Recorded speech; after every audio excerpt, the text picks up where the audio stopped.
Hi guys, this is Melissa Zad for Into Boxing, and I am joined by the man himself, Mr. Eddie Hearn. How are you doing? Doing good. All weighed in. Everyone made weight apart from Hank Lundy, who's got a pound to take off. Yeah. So excited, looking ready for a great card tomorrow night. It should be a really cracking card. But before we get stuck into the card, what do I have to do to get signed?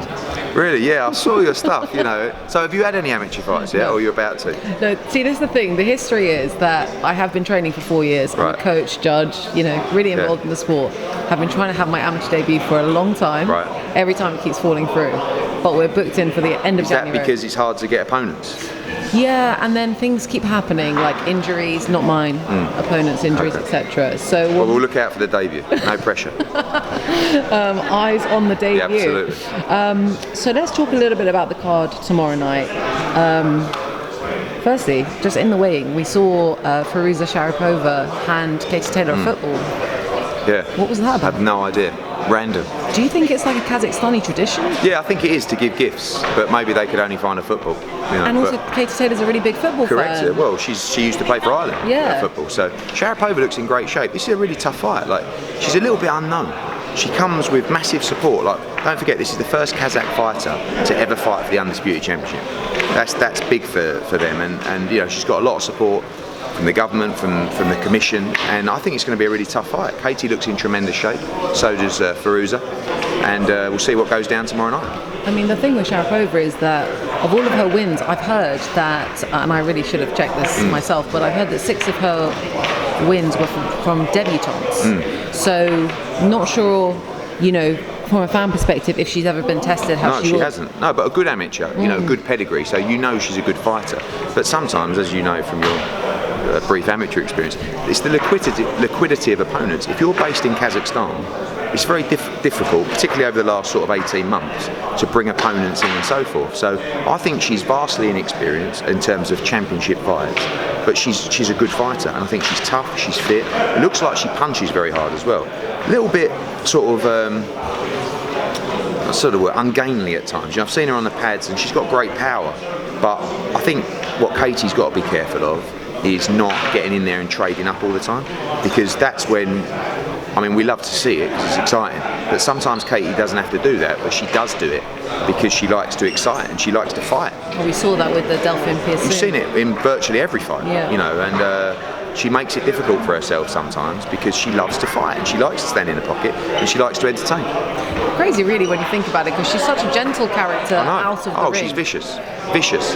And again, if you interviewed her like I'm sure you have, you would never think that she's a fighter, and you would never think once she gets in there she fights with such ferocity. So, looking forward to seeing her in action. Obviously, looking ahead, not to overlook Sharipova, of course, but looking ahead for Katie Taylor's career, the fight that everyone wants to see is her against Amanda Serrano. Is that something that's on the cards for next year? Yeah, I think it's virtually a given if both girls can come through their fights. Amanda fights next week.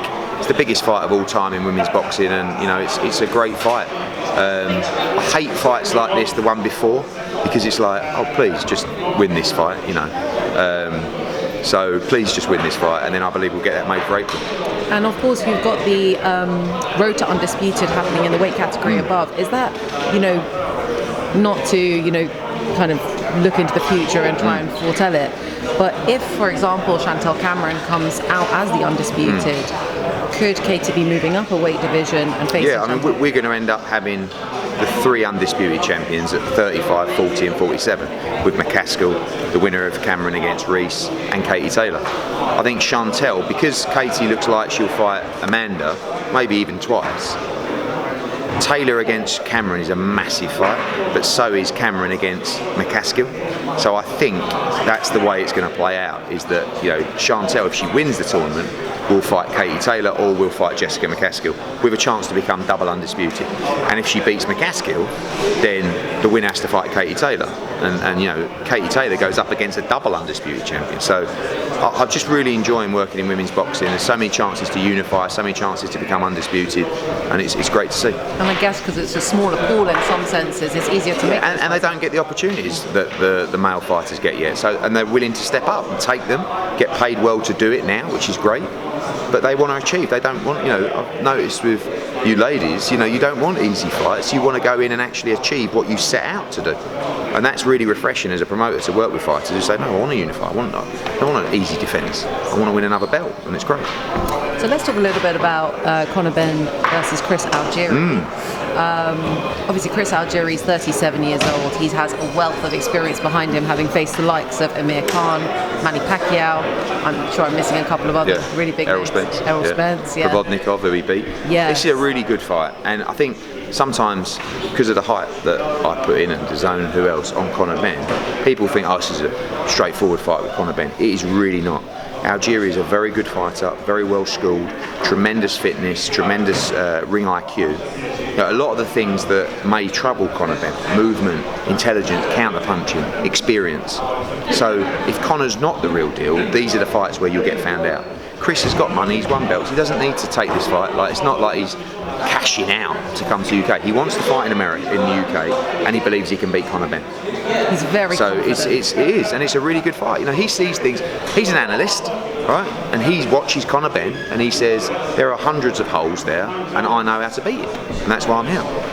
And you've got to be concerned about someone like that. So talking about Conor Benn's kind of mentality, yesterday in the press conference he said quite clearly he doesn't like to be asked the question of who's next, because every fight for him is a world title fight.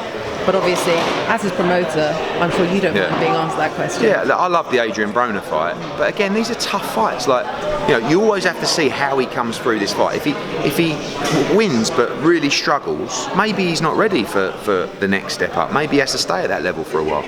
But with Conor, he's such a big name, such a big draw. I don't want to get it wrong.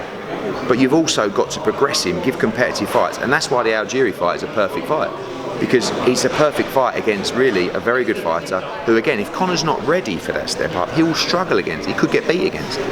So, we'll see what happens tomorrow night. Outside of the two main events, what is the fight of the night for you? Hank Lundy against Robbie Davis Jr. Great fight. For Robbie Davis Jr., it's absolute must-win. Must-win. And Hank Lundy's smart. He's older now, but he's sharp, he's a good counter-puncher, he can walk people down. But Robbie Davis Jr. can punch, been working good with Shane McGuigan. It's a 50-50 fight and a really good fight. Look, Joe Caldina, he's on the verge of a world title fight. Kevin Agyarko, tremendous fighter fighting for his world title. Peter McGrail, Jordan Gill. It's a stacked card and can't wait for action. So we touched on it briefly yesterday when we spoke in the huddle, and I didn't get to kind of delve into it. Let's talk a little bit about the lightweight division.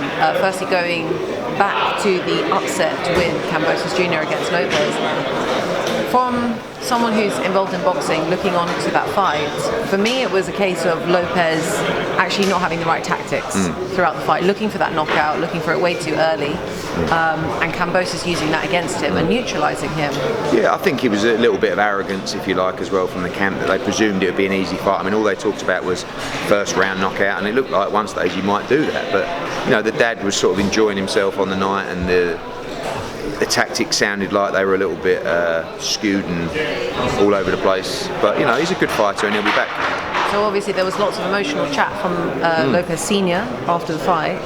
And of course we've now heard that there was a diagnosis of pneumonia with Lopez. Where is Lopez at, mentally? I don't know. I mean, I don't. He's not our fighter. Don't speak to him. So, but I'm sure he's hurting from the defeat. But he's a very good fighter, and I'm sure he'll be back.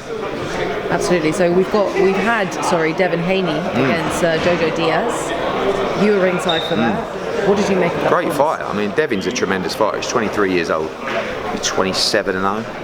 He's one of the top fighters in world boxing. He's American star. Jojo Diaz looking to become a freeweight world champion. Great performance from him, but Devin was just too good. And now we hopefully make the Haney against Kambosos fight. What do you make of Ryan Garcia's comments regarding Gervonta Davis' tank? I just think Ryan's a good fighter, but obviously he hasn't boxed for a year, and it's difficult for him to have too much opinion without backing it up in terms of his desire, his activity. I know he's been injured, but he's a good fighter, Ryan Garcia. So, and he's great for the mix. Really exciting division, I think. Absolutely. In the world of boxing. So, I'd love to ask your opinion on. I'm not sure if you've heard. I assume that you have, John Fury's comments regarding yourself. He mentioned in an interview that he was going to bury me. Yeah, that he was going to bury you. I didn't really want to say it. Yeah. It was very fine. aggressive. Don't worry. It's nothing. A lot of these people get angry with me. I think they get confused between being disrespectful and having an opinion. You know, all these people have got opinions about me. They slag me off. They say things on social media. I don't even. What do you think that is? I don't know. Successful and handsome. I don't know. I mean, that's could be an argument. No, but I say things like that, and that even gets their blood boiling. Do you know what I mean? So sarcasm don't really get in. But all I said is that I felt that the press conference for Jake Paul and Tommy Fury was, I think I said, bad taste or something like that. That was it. It was. Well, there was a formal apology made after. I know, exactly. But if I say it, all of a sudden, it's disrespectful. So he's obviously, said this and said that. Millions of people sent it to me. I actually got quite a lot of support over it, which was quite nice. But I don't care. It doesn't. You've got to have skin like a rhinoceros in this game. Nothing anyone could say to me that would deter me from what I'm trying to do or how focused I am. So Leonard Ellerbe, John Fury, whatever, he's going to kill me, he's going to knock me out, he's going to bury me. What's going to be, what's going to be, and I can't do nothing about it. Whatever happens, happens. So we live day by day. We be a good person. We do our best. If they don't like you, they don't like you. Can I ask? Obviously you've been in the States. You're back here. You've got another card next week. How do you stay kind of switched on, motivated, and energized? Just passion, really. Look, it's very. I do a lot of interviews where I might be like, full of beans, and but there are times where you are sitting in your hotel room, having not seen your family for 2 or 3 weeks, getting grief and tired, but it's love for what you do, it's passion for what you do. And if I didn't love what I did, and I didn't have a passion for what I did, I wouldn't be able to do it, because it's not human to be going country to country, week to week, suitcase to suitcase, getting home, being a dad, being a husband, all these different things. So, but it's a sacrifice. So you're either in it or you're not, and it's not for everybody. You know what I mean? And it's very difficult at times. But we're also incredibly blessed to be doing what I'm doing. I mean, I've just gone from Madison Square Garden promoting to a Fight of the Year contender, to MGM Grand promoting another Fight of the Year contender, to Liverpool for undisputed Katie Taylor, Conor Benn against Algieri, to Uzbekistan next Friday with Madrimov, and then Chisora Parker to close. So people would die to be in my shoes. So I don't feel as though I should sit there and say, I'm tired, or I'm a bit demotivated today. Of course I am at times, but get on with it and live the dream. I've just bought your book, Relentless. I'm looking forward to that being a Christmas read of mine. Good, let me know. Yeah, I definitely will. I definitely will. So final question from me, because I've kept you here for a really long time. Let's talk a little bit about the light heavyweight division. Obviously, we saw Dan Aziz win the British strap a couple of weeks ago. Recently saw Anthony Yard versus Lyndon Arthur rematch. Anthony Yard stopped him. Then Lyndon Arthur was released from his contract by Frank Warren. I think there was a bit of criticism, but apparently it was Lyndon Arthur's wish to be released from his contract. Firstly, where do Joshua Buatsi and Craig Richards sit within that landscape? And secondly, would you be interested in signing Lyndon Arthur? Yeah, I mean, you've got some brilliant domestic light heavyweights. Callum Smith is top of the tree because of what he's achieved in the boxing world. Joshua Buatsi, I feel, is a tremendous fighter. Craig Richards, Lyndon Arthur, still very live. Great win from Anthony Yard. Yard against Buatsi has always been a mega fight, I feel like, and that fight was over a little while ago because obviously Yard lost to Arthur, but now he's back and that becomes a big fight again. Craig Richards against Joshua Buatsi, another big fight. All those guys want to challenge for the world title, but very few will. So what are you going to do? If you've got a chance for a big domestic fight for a load of money, you should be looking at that. If you believe you can win it. Do you know what I mean? Because a lot of people just want to fight for a world title and say they've boxed for a world title, then they can come back and have a big domestic fight. But I think sometimes if you can believe you can win, you should gamble in a fight like that because it'll raise your profile, get great money, and move you forward to a big challenge for the world title. So and a great what the scene. fans want to It see. is, but you're dealing with managers or advisors who are trying to guide a career, and they might not agree with what I say. I think if Buatsi and Craig Richards can't get a world title fight, I think they should fight each other. Great money, find out who the best out of those two guys is, be a brilliant fight, whatever happens, and you can come again. But some want to just wait and say, I'll have an easier one and try and get it. Well, you could be waiting for a year, 2 years to fight for the world title. So see what happens. Eddie, thank you so much for your time. No worries. Appreciate Okay, it. thank you.